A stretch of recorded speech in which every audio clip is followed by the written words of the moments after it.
Well, this is some pretty depressing news that I've just given you. Is there any good news coming out of this, and can we really solve this crisis? Well, the answer is yes, and we'll talk about again in a later stage of the course about solutions and what can be done. But definitely we can solve this problem. But we need to start working now, and we need leadership to move this forward. But here's a very simple plot, which is maybe too simplistic, which shows both the problem and the solution. So what we see here is the cost of energy to you and to me every month, how much we pay for our electricity bill at home, how much we pay to fill up our car with gasoline, the cost of energy to produce our food, etc. And on purpose, there are no numbers here. And the x-axis is time. And what we see here is that the blue curve is the cost if we use fossil fuels, and the green curve is the cost if we use renewable energies, clean energies which don't emit greenhouse gases. Well, today, the dashed line, it's still much cheaper to take our electricity from fossil fuel, from the power company which is generating our electricity from coal, oil, or natural gas. And it's more expensive for us to put a solar panel on our roof and to generate our own energy, and we have to invest a lot of money. The same with buying an electric car. But the good news is that eventually, although eventually could be in 50 years, 100 years, eventually we're going to run out of fossil fuels. It's a resource. And basically, a resource is finite. Once we start to get limited, the price will go up. On the other hand, the green curve, which is basically a result of ingenuity, startup companies, technologies, as we develop more and more technologies, the price will go down. You can look at the price, say, of your smartphone and how much it cost, say, 10, 20 years ago, how much it costs today, and how much power it has today. So the goal of us is to bring this crossing point of the two lines closer to the present.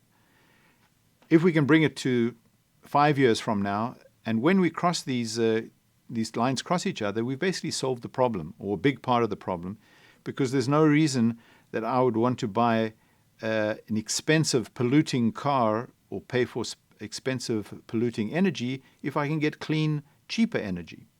And so we need to somehow bring this crossing point, this intersection point, closer to the present. And we can work on this and do this artificially. For example, the blue curve can be pushed up by adding taxes or actually putting the real price of carbon dioxide and fossil fuels on the gasoline we buy and the electricity we buy, including the factors of the pollution. And the green curve we can bring down by governments giving various incentives for people to use solar energy, to buy electric cars, to make it cheaper. And therefore we can bring this crossing point artificially closer to the present. And that's what we need to do. Again, once we have this intersection point, we've solved a lot of the problem.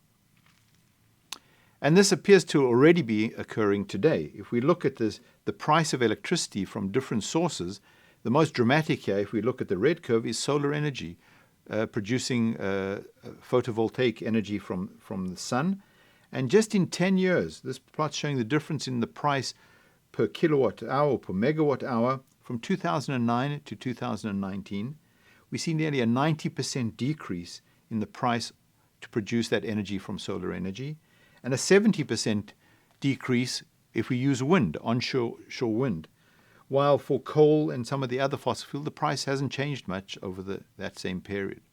So we're seeing dramatic developments both in materials, in technologies, in turbines, storage, which can really solve this problem and allow us to use, in a much cheaper way actually, renewable energies. We need to now scale this up, and we need also regulation and government decisions to bring this into the market. But we're actually living in a very interesting time, and in the next decade, I'm sure we're going to see dramatic changes in the use of energy going from fossil fuel to renewable energies. So this is the optimistic part of the course, which we'll talk a lot more about towards the end, but there definitely are solutions, and we're already seeing them in the market. In the meantime, we're not going to stop immediately using fossil fuels because, as I said, most of our energy comes from fossil fuels. It's also a transition. We have to move. It's really a revolution in order to go to 100% renewable energies, we need to change our infrastructures, we need to change our transmission lines, our storage. It's not going to happen overnight, but it's going to happen. And in the meantime, we need to somehow reduce the amount of emissions going into the atmosphere. And this brings us to some international agreements. We've heard about the Paris Agreements in 2015, 2021 with the Glasgow Accords in Glasgow, in 2022 in Sharm el-Sheikh, the United Nations meeting. And basically these meetings and agreements between countries are to reduce the emissions for every country. It's not to stop the emissions, it's to reduce. And by reducing the emissions, this gives us some time to develop those technologies that we need to use in the future and that are not available today. In addition, we need to increase the efficiency that we use energy in all different sectors, from our own homes, our buildings, by changing the lights, for example, to LED lights which use less energy. Appliances, when we buy, we can get more energy efficient appliances.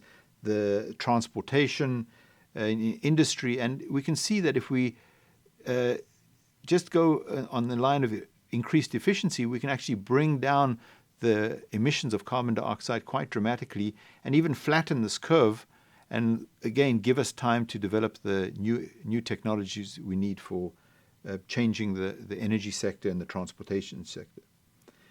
And finally, if we do have to use the greenhouse gases, which is still going to be needed in the next decades, it's better to go with natural gas than with coal and oil. If we look at the amount of energy or the amount of pollution that is produced in the atmosphere for a unit of energy, natural gas is the best, is the least pollution for the same amount of energy compared with oil and coal. And so in the meantime, in this transition period, we should really move to natural gas, which will also give us a little bit more time to develop these new technologies before it's too late. So we're now going to go into the future lectures of this course and deal on different aspects of the climate system every week. The climate system is hugely complex and complicated, and again, it's a global system, and we can see also in this image that we're talking about interaction of the sun with the atmosphere particles. We have clouds which are white and reflect some of the sunlight. They also produce rain and they affect the water cycle. We have oceans and ocean currents. We have ice sheets. We have vegetation which takes up carbon dioxide. We have volcanoes which can cool the climate. Extremely complex system. And so from now on, we're going to be looking at individual parts of the climate system to try to put the puzzle together, bring in different pieces of the puzzle, trying to connect the dots so that you'll be able to get a better understanding of what's happening and how the climate is changing both today and in the future. And in the next class, we'll talk more. We'll go back again to talk about the ancient climate, the paleoclimate, and then we'll look at each one of these different sectors individually.